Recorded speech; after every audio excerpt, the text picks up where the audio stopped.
Oke, assalamualaikum warahmatullahi wabarakatuh. Om Swastiastu, Namo Buddhaya, Salam Kebajikan. Sebelumnya selamat malam teman-teman. Perkenalkan, nama gue Fajar Sidik. Gue salah satu mahasiswa di Sekolah Tinggi Agama Islam Brebes, dan gue mahasiswa semester 5 di prodi PAI atau Pendidikan Agama Islam. Dan di sini gue mau ngajak teman-teman buat kita bareng-bareng menganalisa berbagai aspek yang ada dalam buku pembelajaran, yaitu Al-Quran Hadis kelas 7, atau tepatnya mungkin kelas 1 SMP atau MTS lah. Di sini kita bakal ngebedah beberapa aspek. Yang pertama ada aspek faktual. Aspek faktual itu apa sih? Aspek faktual adalah sebuah paragraf yang biasanya bentuknya tuh kayak semacam berisi istilah, secara bahasa, etimologi, terminologi.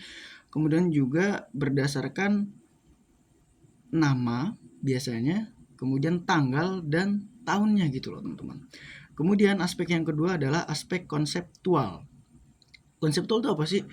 Biasanya paragraf yang aspek konseptual ini isinya adalah dalil-dalil teman-teman. Entahlah dalil Al-Quran atau mungkin hadis dari Nabi Muhammad SAW. Dan kemudian aspek selanjutnya adalah aspek prosedural. Aspek prosedural biasanya paragrafnya tuh bentuknya dia seperti langkah-langkah gitu, prosedur, step by step mungkin lebih gampangnya. Dan kemudian selanjutnya ada aspek yang namanya metakognitif. Metakognitif itu apa sih? Metakognitif itu tuh biasanya paragraf yang memang materinya itu mencoba dikaitkan atau dikorelasikan dengan kehidupan sehari-hari dari siswanya gitu teman-teman. Oke, gak usah lama-lama lagi, kita langsung aja masuk ke pembahasannya. Kita bahas bab 2 teman-teman. Temanya yaitu merenungkan kekuasaan Allah Subhanahu wa taala dan menggapai rahmatnya. Kita langsung geser aja ke bawah. Ini ada table, ada peta konsep, ada prawacana, dan kita langsung masuk aja ke bab yang pertama ya teman-teman ya, yaitu isi kandungan Quran Surat Asy-Syam ayat 1 sampai 10. Keberuntungan orang yang menjaga kebersihan jiwa dan kerugian bagi yang mengotorinya. Teman-teman bisa baca wasyamsi a'udzubillahi minasyaitonir rajim bismillahirrahmanirrahim wasyamsi wadduhaha wal qamari idza talaha wan nahari idza jallaha al ayah dan seterusnya. Kemudian kita baca lagi artinya, demi matahari dan cahayanya di pagi hari, kemudian dan bulan apabila telah menyinari dan lain sebagainya. Untuk paragraf yang pertama ya teman-teman ya, ini jelas banget dari poin A, kemudian dari keberuntungan, sampai yang terakhir itu ada merugilah orang yang mengotorinya. Itu jelas banget masuk ke dalam konseptual teman-teman. Kenapa konseptual? Karena jelas. Tadi kan gue udah bilang di awal kalau konseptual itu bentuknya dalil teman-teman. Atau isi kandungan Quran, isi kandungan surah dan lain sebagainya, ini masuknya ke faktual teman-teman. Masuknya ke konseptual. Jadi untuk paragraf pertama di bab 2 ini masuknya ke konseptual. Kemudian kita bahas lagi yang paragraf selanjutnya nih. Yang pertama, 7 fenomena alam yang menakjubkan. Pada awal surah Asy-Syams ini ayat 1 sampai 7, Allah Subhanahu wa taala menunjukkan sebagian dari betapa luar biasa ciptaannya. Matahari, bulan, siang, dan malam, langit, bumi, dan jiwa manusia. Semuanya berjalan, oke? Semuanya berjalan teratur dalam hukum yang telah ditentukannya atau sunatullah gitu. Nah, kalau dari paragraf ini ya, yang gue bisa analisa di sini yang pertama kita masuk ke konseptual. Itu jelas banget konseptual. Kenapa? Karena dia mengutip dari ayat tadi, surat Asy-Syams 1 sampai 7 itu. Dan kemudian selanjutnya dia masuk juga ke dalam faktual juga. Ada definisi-definisi, kemudian juga bukan definisi, lebih ke arah kita ngebaca ciptaan-ciptaan Tuhan gitu loh. Nah, kemudian kita lanjut ke bab selanjutnya nih teman-teman, yaitu yang poin A, demi matahari. Ini kita zoom ya karena di sini cahayanya agak gelap teman-teman. Yang kedua ini ada demi matahari dan cahayanya di pagi hari, yakni sinarnya, yaitu waktu naiknya setelah munculnya, yaitu cahayanya ya dan manfaat yang bersumber darinya. Sedangkan Qatadah mengatakan wallah walduhaha artinya pada pagi hari juga. Ya ini siang secara keseluruhan. Ibnu Jarir mengatakan bahwa benar adalah dengan menetapkan Allah bersumpah dengan matahari dan siangnya, karena sinar matahari yang paling tampak jelas adalah pada siang hari. Jadi mungkin kalau dari sini tetap masuknya ke konseptual juga teman-teman, karena dia masih mengutip gitu kan, yaitu waktu naiknya setelah munculnya, yakni cahayanya dan manfaat yang bersumber darinya. Sedangkan Qatadah mengatakan wadduhaha pada pagi hari. Jadi kalau di sini mungkin secara tersirat ya, gue menemukan ada aspek prosedural gitu loh. Jadi ada step by step di situ teman-teman. Kenapa kita nyarinya dari mana ini loh? Dari waktu naiknya setelah munculnya. Jadi dia muncul baru naik, itu kan step. Walaupun tipis teman-teman, di sini aspek proseduralnya menurut gue tipis. Kemudian dari Ibnu Qatadah, nah ini kutipan juga mungkin bisa masuk ke faktual juga, karena mengutip dari orang atau pernyataan dari orang gitu ya. Dia mengatakan wadduhaha yang artinya pada pagi hari. Kemudian yang yakni siang secara keseluruhan gitu kan. Kemudian dari Ibnu Jarir, nah ini faktual lagi, mengatakan bahwa yang benar adalah dengan mengatakan Allah bersumpah dengan matahari dan siangnya, karena sinar matahari yang paling tampak jelas ya pada siang hari. Dan ini gue mau ngasih tahu sedikit, ini wawu yang dipakai ini bukan wawu sebagai kata sambung atau dalam artian konjungsi. Ini wawunya mungkin dalam sastra Arab atau mungkin ilmu pesantren, wawu di sini disebut wawu kosam atau wawu sumpah, karena Allah bersumpah di sini demi matahari dan demi waktu duha dan demi bulan dan lain sebagainya gitu ya teman-teman ya. Oke, kita lanjut lagi ke teman-teman. Kita masuk ke yang B nih teman-teman. Oke, kita masuk yang ke B. Dan ini kurang lebihnya mirip ya. Ini gue baca dulu di awal. Dan bulan apabila mengiringinya, yakni mengikutinya, yaitu ketika matahari tenggelam, bulan muncul. Sedangkan Qatadah ya tadi mengatakan yakni jika mengikutinya pada malam bulan purnama, jika matahari tenggelam maka rembulan akan muncul. Ibnu Zaid mengatakan bulan mengikutinya pada pertengahan pertama setiap bulan, kemudian matahari mengikutinya di mana bulan mendahulunya pada pertengahan terakhir setiap bulan. Nah ini sebetulnya ada banyak yang aspek yang terdapat di sini, tapi di sini gue sedikit mengkritik ya buku ini, karena kalimat yang digunakan atau diksi yang dipakai di sini tuh rumit gitu loh teman-teman. Bayangkan ya teman-teman, murid SMP gitu ya kan, kelas 7 ya kan, bayangin dia dari kelas 6 nih, dari SD dia mau naik ke SMP, baru naik dapat diksi yang seperti ini. Mungkin sebagian anak bisa memahami, tapi nggak semua anak itu bisa memahami gitu loh teman-teman. Gue agak sedikit mengkritik juga gitu loh buku ini. Oke, kita nggak usah jauh-jauh, kita balik lagi ke topik ya. Kalau dari sini, dan bulan apabila mengiringinya, ini jelas faktual. Kemudian ada konseptual karena dia mengutip dari terjemah ayat, gitu ya kan. Kemudian di sini ada prosedural juga, karena ya ini mengikuti, yaitu ketika matahari tenggelam bulan muncul, artinya kan ada proses di situ teman-teman. Jadi sebelum wal qamari idza talaha ini, si asyamsunya atau si mataharinya ini tenggelam dulu, dah kemudian bulannya itu naik gitu loh. Ya kan, jadi kan ada proses atau prosedural, step by step lah mungkin menurut pendapat gue pribadi itu masuk ke prosedural juga. Dan kemudian ada pendapatnya Ibnu Zaid, bulan mengikutinya pada pertengahan pertama setiap bulan, dan ini kemudian dia masuk ke dalam ini prosedural juga. Di sini gue belum menemukan metakognitif ya. Dari tadi hanya prosedural, faktual, sama konseptual aja. Nih dari yang tadi gue bahas ya. Cuman gue belum bahas selanjutnya. Kita lanjut lagi ke yang C nih teman-teman. Dan siang apabila menampakkannya. Dan siang apabila menampakkannya, yakni siang apabila terang benderang dengan siang ketika nampak jelas dengan cahayanya dan sinarnya dan menyingkap kegelapan. Oke, gue kritik lagi teman-teman. Terlalu banyak konjungsi. Terlalu banyak konjungsi, kemudian ada pemborosan kata. Ada berapa kalimat dan yang diulang di situ ya kan? Menurut gue kenapa kalimatnya nggak dibikin simple aja gitu loh.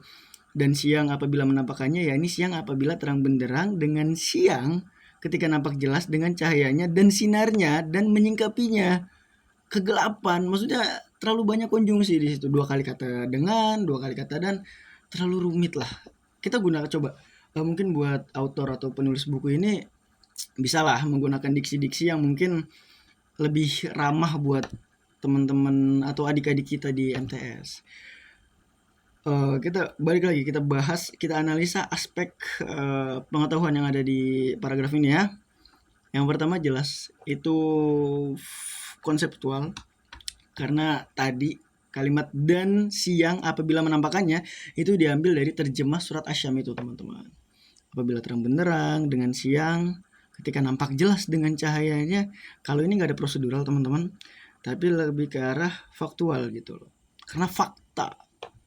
Apabila terang benderang, ya fakta, yang namanya siang terang benderang cowok, kecuali lagi mendung. Ini fakta, ini maksudnya faktual juga teman-teman.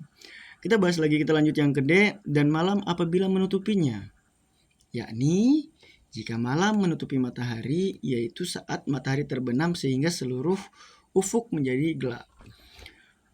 Oke. Kalau di sini kalimatnya menurut gue enak ya. Untuk poin D-nya nih, gue nggak tahu poin-poin selanjutnya. Dan malam apabila menutupinya, ini jelas banget teman-teman. Apa? Konsep. Yes, ini konseptual teman-teman. Karena apa? Dia ngutip dari kalimat yang di atas. Bukan kalimat. Dia mengutip dari terjemah surat Asy-Syams itu teman-teman. Kemudian dari selanjutnya yaitu faktual, ya malam. Jika malam menutupi matahari, yaitu saat matahari terbenam sehingga seluruh ufuk menjadi gelap. Ini selain daripada tadi ada konseptual, ini juga ada prosedural teman-teman. Ada faktualnya, malam menutupi matahari ya jelas itu fakta, ya faktanya seperti itu. Kemudian ada juga yang namanya prosedural. Ini di mana proseduralnya? Yaitu saat matahari terbenam. Jadi saat matahari terbenam sehingga seluruh ufuk menjadi gelap. Jadi kan ini yang dibahas di awal, di kalimat awal itu kan, dan malam apabila menutupinya. Yang ditutupinya ini itu mataharinya teman-teman. Nah kemudian saat matahari terbenam, jadi matahari terbenam karena ditutupi oleh gelapnya malam tadi. Ya kan, itu proses teman-teman. Itu step by step juga maksudnya. Gitu loh. Oke. Nah kemudian selanjutnya yang ke ya teman-teman. Dan langit serta pembinaannya, yaitu langit dan pembangunannya, peninggiannya yang demikian hebat, yang amat sempurna indah. Kalimat apa ini, Cok? Dan langit serta pembinaannya. Ini jelas banget konseptual, teman-teman. Yaitu langit dan pembangunannya. Pembangunan apa, Cok? Siapa yang bikin bangunan di langit? Kalimatnya rumit, Cok. Ini anak SMP suruh memakan diksi yang seperti ini, suruh membaca diksi yang seperti ini. What? Oke lah, gue nggak mau kritik yang aneh-aneh ya kan, karena menurut gue ini udah aneh banget. Peninggiannya yang demikian hebat, yang amat sempurna indah, maksudnya apa? Gak jelas arahnya nih mau kemana gitu loh. Tapi kalau secara ini aspek pengetahuan ya jelas, tadi ada konseptual, kemudian ada faktual juga. Kemudian teman-teman selanjutnya adalah dan bumi serta penghamparannya. Ini konseptual, ya ini Allah Subhanahu wa taala membentangkan dan memperluasnya sehingga memungkinkan seluruh makhluk untuk memanfaatkan bumi dengan berbagai seginya. Nah ini menurut gue tadi selain daripada konseptual, karena dia mengutip dari terjemah dan bumi serta penghamparannya tadi ya. Kemudian Allah Subhanahu wa taala membentangkan, dan di sini ada proseduralnya juga. Gitu loh teman-teman. Oke, dia ada proseduralnya juga nih menurut gue teman-teman. Karena ada step by stepnya nih. Allah membentangkan dan memperluasnya. Jadi hamparan bumi itu diperluas oleh Allah sehingga apa? Memungkinkan seluruh makhluk bukan hanya manusia ya teman-teman, itu juga termasuk flora dan fauna juga, memanfaatkan bumi dengan berbagai seginya. Jadi segi manapun, baik di langit, di darat, kemudian di laut juga, semua bisa dimanfaatkan. Tapi balik lagi ya teman-teman, tidak boleh berlebihan. Kalau dari gue sih seperti itu. Nah, kalau buat masuk ini masuknya kemana gitu kan? Tadi prosedural, kemudian gue menemukan sedikit metakognitif, aspek metakognitif di sini teman-teman. Dari mananya gitu kan? Seluruh makhluk, at least termasuk gue juga, mungkin termasuk kalian juga yang nonton, juga bahkan termasuk seluruh siswa-siswi yang mempelajari buku ini. Itu kan semua makhluk kan masuknya kan, dengan berbagai seginya. Jadi baik gua, lu ataupun nanti siswa-siswi yang mempelajari buku ini, ya kita berhak juga gitu manfaatkan bumi ini dari berbagai segi teman-teman. Tapi balik lagi pesan gue, jangan berlebihan. Oke. Selanjutnya teman-teman kita lanjut lagi ya. Kita bahas yang G dan H ini ya teman-teman. Dan jiwa serta penyempurnaannya atau ciptaannya. Ya kan, penyempurnaannya dan jiwa serta penyempurnaannya ya. Kita manusia ya jelas makhluk paling sempurna di antara makhluk-makhluk yang lain teman-teman. Bahkan ada dalam surat Atin kalau nggak salah ya. Gue lupa ayatnya teman-teman. Kita bahas dan jiwa serta penyempurnaannya atau ciptanya, yakni penciptaan yang sempurna lagi tegak pada fitrah yang lurus gitu loh. Itu penciptaannya ya berarti kita gitu loh, yang sempurna ya kan, lagi tegak pada fitrah yang lurus. Di sini gue ngelihat lagi-lagi konseptual. Terus yakni, nah di sini ada faktualnya sedikit nih, penciptaan yang sempurna lagi tegak pada fitrah yang lurus. Ini ada faktualnya juga menurut gue teman-teman.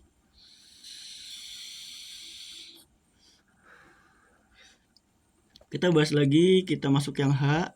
Maka Allah mengilhamkan kepada jiwa itu jalan kefasikan dan ketakwaannya. Yakni Allah mengenalkan dan memahamkannya tentang ketakwaan dan kebaikannya, dan kefasikan dan keburukan. Tuh kan, balik lagi teman-teman ya kan. Banyak banget konjungsinya. Kemudian banyak banget pemborosan kata di sini teman-teman. Kenapa nggak bisa diringkas aja gitu loh? Sebetulnya menurut gue ini bisa diringkas gitu ya. Ini Allah mengenalkan dan memahamkannya tentang ketakwaan. Gak usah pakai dan, pakai koma aja. Ketakwaan, kebaikan, kefasikan, serta keburukan. Jadi gak usah kebanyakan pakai dan. Gitu loh. Kenapa sih gitu? Ya balik lagi tuh cuman keresahan gue aja ketika baca buku ini, karena diksinya terlalu berbelit, mungkin terlalu berkelok lah gue bilang. Balik lagi teman-teman, ini maka Allah mengilhamkan kepada jiwa itu jalan kefasikan dan ketakwaannya, itu masuknya ke konseptual. Kemudian ya ini Allah mengenalkan, nah ini mengenalkan dan memahamkannya, ini mungkin kalau menurut gue pribadi ya, ini dalam opini gue ini masuknya ke prosedural teman-teman, gitu kan. Ini prosedural gitu. Oke. Kemudian kita bahas lagi yang bab 2 ya teman-teman ya. Langsung aja, setelah Allah Subhanahu wa taala bersumpah dengan hal-hal ciptaannya di atas ayat 9 dan 10 surat Asy-Syam, ini menjelaskan apa yang hendak ditekankan oleh Allah dengan sumpah-sumpahnya, yakni sungguh beruntung dan akan meraih segala apa yang diharapkan siapa yang menyucikan jiwa dan mengembangkan dirinya. Firman Allah, qad aflaha man zakkaha, yang dimana artinya adalah sesungguhnya beruntunglah orang yang menyucikan jiwa itu. Makna asal zakka adalah bertambahnya kebaikan. Sehingga yang dimaksud dengan ayat tersebut adalah bahwa siapa saja yang berusaha untuk menyucikan, memperbaiki, dan mengisi jiwa dengan memperbanyak amalan, ketaatan, dan kebaikan, akan menjauhi segala keburukan, maka pastilah dia akan beruntung. Nah, kalau dari paragraf yang ini ya teman-teman, ini gue bahas sedikit. Ini yang pertama jelas ada faktual, kemudian juga dia ada konseptualnya karena dia mengutip ayat, kemudian juga terjemahnya. Nah kemudian faktual, terus ada makna asal kata zakka adalah bertambahnya, itu definisi masuknya ke faktual teman-teman. Nah kemudian ketika kita baca lagi ke bawah, ini masuknya ke prosedural teman-teman. Karena apa? Untuk jadi manusia yang beruntung, kita harus berusaha untuk menyucikan, memperbaiki, dan mengisi jiwa dengan memperbanyak amalan kebaikan dulu. Oke, setelah kita melakukan itu, Allah janji lagi pasti dia bakal beruntung. Nah, Kemudian di sini gue nangkep sedikit dengan metakognitif nih teman-teman. Gue nangkep metakognitif juga di sini. Jadi tapi tipis teman-teman. Tipis banget gue nangkep metakognitif di sini tipis gitu loh. Oke. Bentar gue ada yang ini dulu. Kita lanjut lagi. Ini kayaknya sama. Ini juga sama. Seperti biasa tidak ada yang menarik di buku ini. Kemudian yang B, isi kandungan Quran surat Al-Imran ayat 190. Kita baca inna fi khalqis samawati wal ardi al-ayah. Gue gak bisa ngaji teman-teman. Langsung gue baca artinya aja. Sesungguhnya dalam penciptaan langit dan bumi dan pergantian malam dan siang terdapat tanda-tanda kebesaran Allah bagi orang yang berakal. Di ayat ini, kalau di paragraf ini ya teman-teman, menurut gue dia lebih masuknya ke ini jelas konseptual. Tapi kemudian gue di sini ngeliat sedikit prosedural. Di mana? Di bagian terjemahnya nih teman-teman. Sesungguhnya dalam penciptaan langit dan bumi, berarti kan dalam penciptaan ini artinya kan prosesnya menurut gue ya. Kemudian dan pergantian malam dan siang. Pergantian malam dan siang kan berarti proses juga nih. Ya kan ada step by stepnya, ada mulai dari ada sendakala lah, ada langit merah, kemudian ada matahari tenggelam dari ufuk barat gitu kan, siang dan malam. Terus itu terdapat tanda-tanda kebesaran Allah bagi yang berakal, khusus buat yang berakal gitu loh. Kenapa sih harus yang berakal? Karena orang yang tidak berakal ya tidak dihukumi gitu loh, nggak ada hukumnya kalau orang berakal, jelas gila kok. Itu makanya pentingnya akal. Mungkin kalau gue pernah baca filsafat, pendapatnya René Descartes tuh, akal kan kaitannya dengan pikiran ya, pola pikir atau pikiran kritis dan lain sebagainya teman-teman. Gue pernah baca filsafatnya René Descartes, dia bilang begitu ergo sum kalau nggak salah. Nah, gue berpikir maka gue ada. Jadi kalau gue ada ya gue harus berpikir gitu loh. Dan itu mungkin bahasanya bakal panjang sih teman-teman. Gue nggak akan bahas itu di sini karena di sini gue mau fokus buat bahas analisa aspek pengetahuan yang ada di buku Al-Quran Hadis ini teman-teman. Oke, kita lanjut lagi nih teman-teman. Sesungguhnya di dalam penciptaan langit dan bumi, dari tidak ada menjadi ada, serta tanpa adanya contoh sebelumnya, dan di dalam pergantian malam dan siang, serta perbedaan panjang dan pendeknya waktu, benar-benar terdapat bukti-bukti nyata bagi orang-orang yang berakal yang menunjukkan mereka kepada Sang Maha Pencipta alam semesta, hanya Dia yang berhak disembah. Oke, gue bahas pelan-pelan ya. Sesungguhnya di dalam penciptaan langit dan bumi, dari tidak ada menjadi ada, ini jelas banget prosedural teman-teman. Dari nggak ada menjadi ada itu proses. Dan kemudian gue mau mengutip lagi pendapatnya Plato atau Aristoteles ya, dari yang tidak ada menjadi ada. Jadi gue mencoba mengkaitkan antara filsafat dengan agama. Di buku itu ada judul bukunya apa, Machiavelli kalau nggak salah, karyanya Machiavelli. Dia bilang di situ ditulis ada konsep Tuhan dengan alam semesta itu natura naturans, natura naturata. Natura naturans artinya bumi itu apa ya, Tuhan itu bumi itu sebagai bukti daripada pencipta. Bumi adalah bukti bahwa adanya Tuhan. Oke. Dan Tuhan adalah penciptanya bumi. Jadi seperti sebab kausalitas gitu loh. Jadi kalau nggak ada Tuhan ya nggak bakal ada bumi. Kalau nggak ada bumi ya nggak bakal ada Tuhan. Konsepnya gitu, kurang lebihnya seperti itu teman-teman. Makanya kan di sini dibahas dari yang nggak ada jadi ada. Buminya nih bukan Tuhannya, kalau Tuhannya ada. Bahkan dalam beberapa pembelajaran anak-anak di TPQ kan sering diajarin mungkin ya, yang kayak sifat wajib bagi Allah gitu, ada wujud, kidam, bako. Di situ kan jelas kan, wujud artinya Allah itu ada, kidam Allah terdahulu, jadi Allah dulu gitu loh, baru alam semesta yang lain. Bako artinya Allah itu kekal, dan banyak lagi teman-teman. Kemudian nggak ada contoh lagi sebelumnya. Terus di dalam pergantian malam dan siang, kenapa nggak siang dan malam sih, mesti dibalik begitu. Ini juga ada prosedural, kemudian ada perbedaan panjang dan pendeknya waktu. Itu menurut gue lebih ke arah faktual, karena faktanya begitu. Benar-benar terdapat bukti nyata. Oke. bagi orang yang berakal. Ini bukti-bukti nyata, ini menurut gue faktual sih. Tapi kan dikhususkan buat orang yang berakal gitu.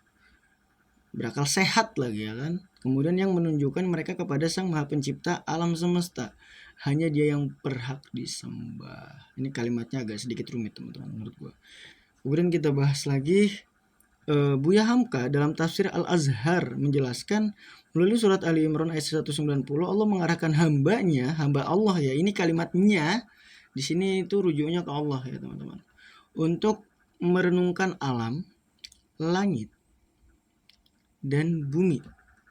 Dia mengarahkan agar hambanya mempergunakan pikirannya dan memperhatikan pergantian antara siang dan malam. Semuanya itu penuh dengan tanda-tanda kebesaran Allah. Orang yang mampu memahami bahwa penciptaan langit dan bumi serta pergantian siang dan malam merupakan tanda-tanda kekuasaan Allah Subhanahu wa taala. Mereka itulah ulil albab yang menurut Ibnu Katsir mereka adalah orang yang memiliki akal sempurna lagi memiliki kecerdasan. Gitu loh teman-teman. Jadi mungkin kalau dari sini paragraf ini ya gue ngelihatnya kayak mungkin Buya Hamka mencoba menafsirkan surat Ali Imran ini kalau Allah itu ngarahin hamba-hambanya buat tafakur, buat berpikir. Tafakur fil art, mungkin kita berpikir terkait dengan tanda-tanda di bumi gitu loh. Gitu. Jadi yang di bumi itu apa? Kan adanya apa, pergantiannya apa? Ini menurut gue faktual. Ya kan, tapi ada proseduralnya juga karena ini bukan mengutip, lebih ke referensinya gitu. Kemudian juga ada prosedural, ya tadi di pergantian antara siang dan malam, semuanya tanda-tanda kebesaran Allah, itu menurut gue faktual juga. Kemudian orang-orang yang mampu membawa penciptaan langit dan bumi serta pergantian siang dan malam, itu faktual, tanda-tanda kebesaran Allah. Mereka itulah ulil albab, atau mungkin orang-orang yang memiliki kecerdasan lah, yang akalnya sempurna. Nah di sini kan berarti gue mencoba mengkaitkan dengan filsafat. Jadi filsafat tuh ada aliran filsafat namanya naturalisme teman-teman. Dia juga sama berpikir, tapi fokus pusat pikirannya ya ke alam. Namanya filsafat naturalisme. Teman-teman mungkin kalau teman-teman nanti penasaran bisa dibaca sendiri ya, filsafat naturalisme namanya. Oke, jadi konklusinya dari paragraf ini ya gue ngelihat yang pertama ada faktual ya kan, karena ada banyak fakta yang disajikan, dan kemudian ada konseptual karena dia Buya Hamka di sini ngambil di dalam kitabnya Tafsir Al-Azhar, dia referensinya ngambil dari Al-Quran, dan menurut gue ini masuknya ke dalam konseptual teman-teman. Oke. Nah, kemudian ya gue masuk juga ke sini metakognitif juga kayaknya ada walaupun hanya sedikit teman-teman. Ada wawasan tambahan, Rasulullah menangis, ada aktivitas kelompok. Coba kita ini yang Rasulullah menangis kita skip dulu ya, dan kemudian kita bahas lagi nih teman-teman, ada isi kandungan hadis riwayat Bukhari dari Abu Hurairah. Kita baca, an Abi Hurairah radhiyallahu an qala Nabi sallallahu alaihi wasallam qala innallaha lama qadhal haqqa kataba indahu fawqah arshihi inna rahmati taghlibu ghadabi rawahu Bukhari. Kita baca ya di sini ya. Dari Abu Hurairah radhiyallahu an, sungguhnya Rasulullah sallallahu alaihi wasallam bersabda, tatkala Allah menciptakan para makhluk, Dia menulis dalam kitabnya yang kitab itu terletak di sisinya di atas arsh, sesungguhnya rahmatku lebih mengalahkan kemurkaanku. Hadis riwayat Bukhari. Hadis di atas menjelaskan bahwa rahmat Allah SWT lebih dahulu ada dan lebih luas daripada murkanya. Hal itu disebabkan rahmat Allah adalah sifat yang sudah melekat pada dirinya dan diberikan kepada makhluknya tanpa sebab apapun. Oke, kita bahas pelan-pelan teman-teman. Di sini jelas ada konseptual. Karena yang gue bilang tadi konseptual itu dia bentuknya seperti dalil-dalil, kemudian ada hadis, ada isi kandungan ataupun terjemahnya teman-teman, atau mungkin referensinya juga, itu masuknya ke konseptual. Kemudian dari hadis di atas menjelaskan bahwa rahmat Allah lebih dahulu ada dan lebih luas daripada murkanya. Ini kalimat lebih dahulu ini bisa jadi masuk ke prosedural juga gitu loh menurut gue. Karena ini kan prosesnya nih. Jadi sebelum ada murka, ya kan? Nah, si keluasan rahmatnya ini lebih dulu gitu loh. Jadi sebelum ada murka ya ada rahmatnya dulu. Kan proses. Menurut gue ini masuknya ke step by step gitu loh teman-teman. Oke. Nah, hal itu disebabkan rahmat Allah itu udah sifat yang, nah di sini ada kelanjutannya nih. Hal tersebut tadi, ya kan, hal tersebutnya merujuknya ke rahmat Allah lebih dahulu, lebih luas daripada murkanya.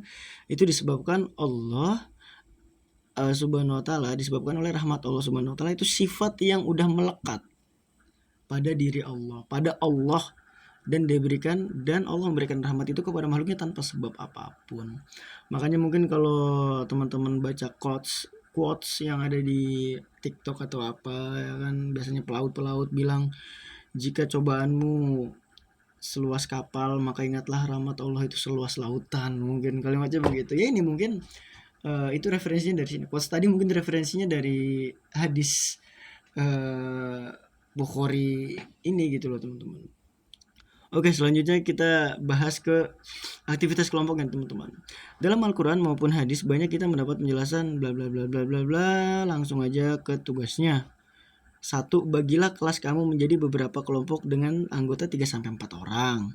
Carilah cerita atau kisah Al-Quran hadis tentang sosok yang semula penuh dengan dosa karena rahmat Allah menjadi hamba yang taat. Pelajaran atau ibrah apa saja yang dapat diambil dari cerita tersebut. Sajikan hasil penelusuran dalam bentuk deskripsi. Sampaikan hasil pekerjaanmu di depan kelas lalu ditempelkan di kelas. Ini gak ada metakognitif sih, faktual, ya gak sih? Dia definisi istilah gitu loh. Ya mungkin juga masuk ke konseptual juga, karena kan ini ngebagi orang, dan kemudian dia kan suruh nyari cerita atau kisah dalam Al-Quran atau hadis. Ya kan jelas konseptual toh, karena mengutip dari Al-Quran, baik ayat maupun terjemah gitu toh. Dan menurut gue ini apa ya? Nah, kemudian yang ketiga, pelajaran atau ibrah apa saja yang dapat diambil dari cerita tersebut. Nah, pertanyaan gue, setelah gue dapat pelajaran, kemudian apa gitu? What next gitu loh? Kan tadi gue disuruh nyari kisah di Al-Quran nih. Udah dapet nih gue ceritanya nih, ya kan? Di surat apa ayat berapa gitu misalnya, ya kan? Terus yang ketiga kan perintah nomor 3 nih, pelajaran atau ibrah apa saja yang udah diambil, yang dapat diambil kan? Oke, taruhlah gue udah dapet. Terus apa? Setelah gue dapet terus apa? Sajikan hasil penelusuran dalam bentuk deskripsi, ya kan? Sajikan bentuk penelusuran dalam bentuk deskripsi. Terus gue setelah dapet gue deskripsiin doang gitu, gue nggak disuruh meraktekin. Agak kurang aja gitu loh teman. Harusnya mungkin menurut gue ya, mungkin lebih baiknya seperti ini. Pelajaran ibrah apa saja yang dapat diambil dari cerita tersebut, kemudian bisakah kamu menerapkannya, atau narasinya diganti. Apakah kamu sudah menerapkan pelajaran yang kamu ambil dari cerita tersebut? Itu jelas banget lebih masuk ke metakognitif. Menurut gue gitu teman-teman. Terus yang kelima nih, sampaikanlah hasil pekerjaanmu di depan kelas lalu tampilkan di kelas. Ya udah, gue presentasi doang, gak usah diterapin, ya kan? Iya dong. Mana di sini ada nggak? Coba teman-teman bisa baca sendiri di aktivitas kelompok dari 1 sampai 5. Di situ nggak ada perintah buat mempraktikkan teman-teman, atau apa istilahnya, mengimplementasikan gitu loh istilahnya teman. Nggak ada, ya kan? Ya makanya aneh ini menurut gue agak janggal sih di aktivitas kelompok. Kenapa nggak ada metakognitifnya gitu? Oke teman-teman, kita lanjut lagi nih, turun ke bawah. Ini coba kita lihat di aktivitas individunya nih, dari kelompok ini individu. 1. Di dalam Al-Quran banyak ayat yang berisi seruan agar manusia menggunakan akalnya, pikirannya, merenungkan peristiwa terjadi. Di sana akan ditemukan tanda-tanda kebesaran Allah. 2. Carilah informasi tentang ayat peristiwa yang menjelaskan tanda-tanda kebesaran Allah yang terdapat pada Al-Quran. 3. Catatlah surat, nomor ayat, lalu peristiwanya. 4. Sajikan. Balik lagi teman-teman, nggak ada metakognitifnya di sini. Nggak ada metakognitifnya di sini, nggak ada. Nah kan, coba. Nggak ada. Bocah-bocah tuh atau siswa-siswinya nggak disuruh buat mengimplementasikan atau mungkin menerapkan dalam kehidupan sehari itu, nggak ada. Aduh, gue janggal gitu sih. Apa cok, ini buku apa gitu loh. Oke ya, menurut gue ini udah semuanya faktual sama konseptual sih. Ya paling ada proseduralnya sedikit, tapi metakognitif menurut gue nggak ada di sini. Kita langsung ke rangkumannya aja nih teman-teman nih. Gak usah bahas uji kompetensi, kita langsung ke rangkuman aja, di zoom sedikit ya. Oke, rangkuman. Allah Subhanahu wa taala sering bersumpah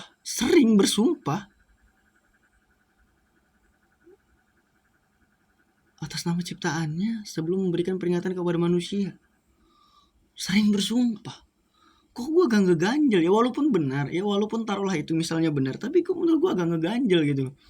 Sering bersumpah, kalimat apa itu cuk. Kemudian yang kedua ya, sungguh beruntung orang-orang yang menjaga kesucian jiwanya dengan beramal saleh, dan sungguh merugi orang-orang yang mengingkari jiwanya dengan perbuatan buruk. Oke lah, menurut gue ini faktual. Kemudian menurut gue di sini ada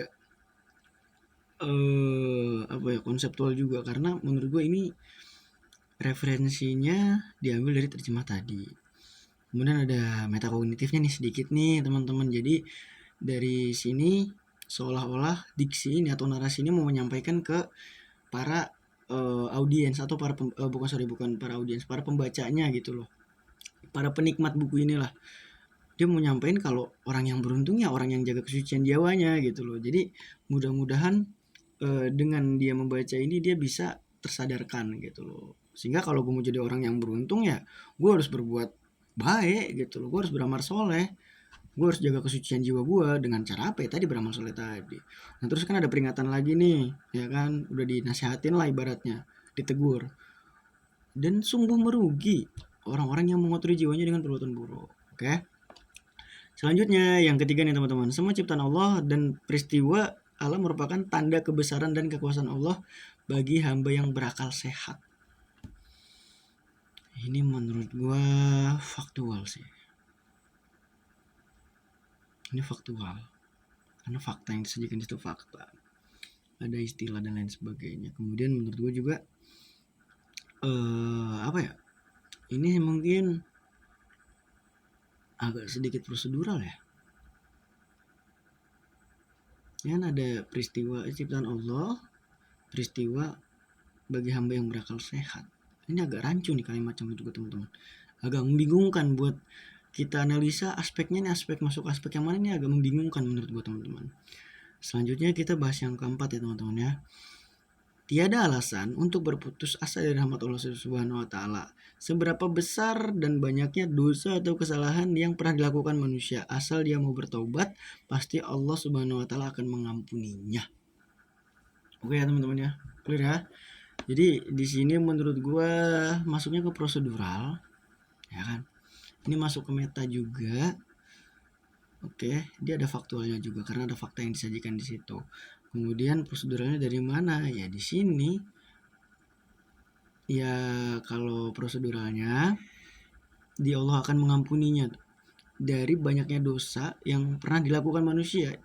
Asal dia mau bertobat, pasti Allah bakal ngampunin. Kan gitu kan kalimatnya kan. Ya kalau mau diampunin ya lu tobat dulu gitu loh, nggak bisa langsung tiba-tiba diampunin, ya nggak ada, lu harus tobat dulu lah, kan proses step by step. Ya kalau mau diampunin ya lu harus mau bertobat gitu loh teman-teman. Kemudian kenapa gue bilang ini ada meta kognitifnya, ya ini bisa dikaitkan lah dengan kehidupan sehari-hari di mungkin di banyak siswa atau siswi lah, mungkin menurut gue sih seperti itu. Mungkin sedikit kritik dari gue ya buat buku ini ya. Ini sorry, kita udah sampai di rangkuman. Mungkin gue sedikit mengkritik buku ini. Alangkah lebih baiknya gunakan diksi yang lebih manusiawi lah buat bocah kelas 1 SMP atau 1 MTS. Ya Allah, itu kalimatnya terlalu rumit teman-teman, menurut gue pribadi ya. Ini buat gue aja rumit, yang udah kelasnya mahasiswa, apalagi buat mereka-mereka orang gitu loh istilahnya.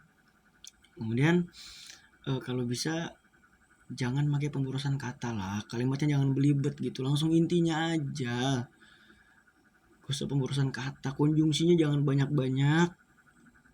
Oke. Tapi overall sih gue cukup suka lah dengan buku ini, karena dia menampilkan banyak dalil-dalil, banyak Quran. Menurut gue sih lebih ke situ sih. Juga gambarnya ya, dari gambar menurut gue cukup menarik sih, visualnya menarik. Dan kemudian gue ngeliat lagi dari tugas-tugas akhir gitu kan, bukan tugas akhir, sorry, kayak tugas kelompok atau tugas individu, mungkin narasinya lebih diarahkan ke yang metakognitif gitu loh. Itu sih kritik dari gue. Mungkin itu aja sih buat pembahasan kita kali ini teman-teman. Mungkin lain waktu kita bisa bahas buku lagi, bisa bahas buku apa aja gitu teman-teman, bebas. Oke, mungkin dari gue itu aja. Semoga dari yang sedikit ini bisa bermanfaat buat teman-teman semua yang udah nonton. Gue ngucapin terima kasih banyak. Kurang lebihnya mohon maaf. Akhirul kalam. Assalamualaikum warahmatullahi taala wabarakatuh. Dadah. Fuck.